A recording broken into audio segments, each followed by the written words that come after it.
Sa huling pagkakataon, muling nagsama-sama mga political party dito sa Pavilion 1 upang masaksihan ng pinakahihintay na proklamasyon ng mga nalalong kandidato para sa school year 2026 to 2027 ngayong Huwebes, ika-7 ng Mayo. Nagparada ang bawat partido paikot sa FEU grounds patungong Pavilion 1 bago ang opisyal na simula ng proklamasyon.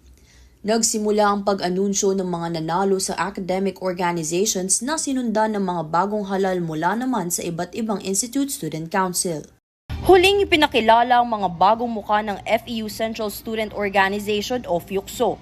Ito'y sina Jason Conde mula sa Isanliab Servant Leaders Union o ISLU bilang Press Relations Officer o PRO.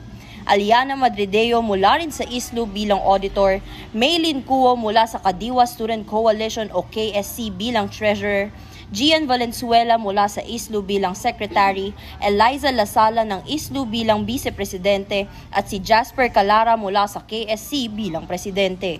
Samantala, kapansin-pansin ang agwat ng bilang sa pagitan ng mga botong nakuha ng ilang nahalal at ng piniling mga mag-abstain, na nagdulot naman ng samot-saring reaksyon mula sa mga tama raw. Hinaing nila, binaliwala ang kanilang mga boto.